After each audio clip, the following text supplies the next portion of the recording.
So you've been playing Gravedigger, getting kills, playing the objective, but you're still dying, and so you ask yourself, how do I get better at the game? Well, I'm here to give you 10 advanced tips to make you improve at Gravedigger, and this could be for anybody, whether you just started the game or you're a returning player. I got you. For the first tip we got on this list is to pick optimal games. Every time your team wins, you are given the option to vote for the next game mode.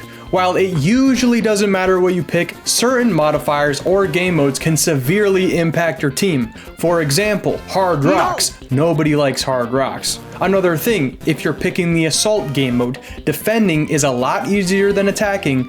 So if you win, don't pick attacking unless you're looking for a challenge or something. One of the worst things you can do to your team or the enemy team is pick hard rocks while they're attacking. If you have hard rocks and you're on the attacking team for assault, it is an absolute nightmare, and if you're the defending team, it's an easy win.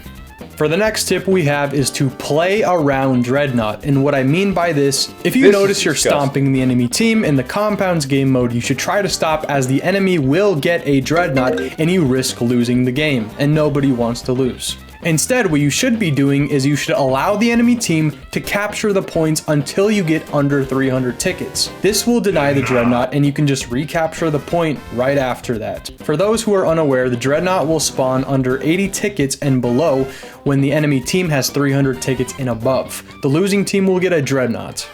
Next up, we have allow capture and tug of war. Depending on what team you're playing, there is point B and point D. Whenever these get captured, a team will get 1 to 2 shock trooper kits depending on what the score is. Now, most games, it's kind of like in a stalemate on C for a majority of the time, so when both of your tickets are low, you should allow the enemy to capture point B or D so your team gets a free shock trooper when deathmatch starts. For the fourth tip I have today is to wallbang. Now, in Gravedigger, most wooden walls can be shot through, allowing you to score kills for your team. Because most guns can wallbang, you should always try to if you can. The way I like to do it is get close to the wall and look for the light that's coming from the floor. As for how to avoid being wallbanged, don't get too close to walls and try to put obstacles between you and the wall, such as barrels or objects.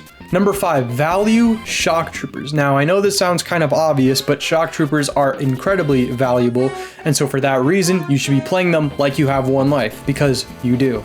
You should play safe, always be near teammates, don't get greedy, check your surroundings, and never stay in the same place for too long. Your life is worth more than just a few kills.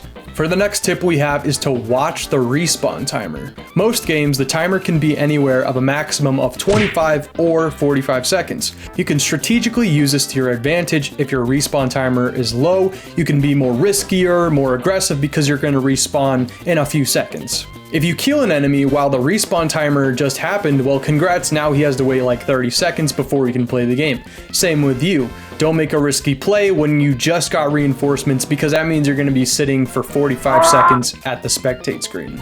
Number 7 is to flame your teammates. Now, you should always flame your teammates, because if you die or you lose the game, blame it on them because they suck. Nah, I'm just playing. Number 7 is to communicate with your team. Now, believe it or not, Gravedigger is a team game and you should try to communicate the best you can. If you find a shock crate, let your team know where it is. Are you preparing for a last stand? Well, let your team know where you're going to build. If you're a dreadnought, tell your team what point you're going to. You get what I mean. For the next tip we have is to play Jaeger. If you're someone that walks into traps a lot, playing Jaeger is a good idea. Once you understand how to use your traps as the Jaeger, they become a lot easier to spot and avoid. Personally, I never run into any traps because I understand how Jaegers think. If you run into a bunch of traps, consider playing Jaeger, learn how to use the traps, and then you can avoid them afterwards. Alright, and for the 9th tip I have today is to be mindful of your HP. Now, most players know that a gray screen means you're one shot. But just because you get healed afterwards and your screen looks fine doesn't mean you are fine. This is where the medkit comes in handy. By pressing T, you can check the status of your health. If it says all good, then you're good to go. If it says just a bruise, then pretty much all these guns can one-shot you. Keep this in mind, especially when you're playing a shock trooper, as getting hit by a judge won't make your screen gray, but you're pretty much one-shot to most guns in the game. Alright, and for the final tip I have for today is the last stand dynamite trap, a common tactic used by Jaegers during last stand.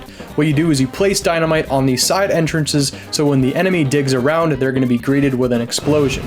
When your team is sieging the enemy base, be cautious when digging to these side entrances. What you could do is you can try to mine and backstep, you could dig around to the other side of the entrance, or you can use a rook grenade to clear the path. For our first honorable mention, we have escape with shocks. So whenever your team is in last stand, shock troopers are able to be preserved for the next game as long as you make it through the escape doors before you die or the game ends. This can give you an advantage for the next match as you will begin as the same shock trooper you had before. For the last honorable mention we have today is to optimize your settings. Gravedigger has a wide variety of settings, including a few subtle but impacting ones. For example, disabling body collision. This will make it so your shots don't accidentally hit a dead body when you're shooting an enemy. Auto shock select instantly makes you a shock trooper. That extra second could mean life or death. Skip dread select if shock. This basically means that if you're a shock trooper and the dread is about to spawn, it's not going to be you, therefore you don't have to waste your shock trooper kit. So yeah, that's about it for this video. If you guys liked the video, subscribe, comment, do all that stuff, whatever. See you guys in the next video.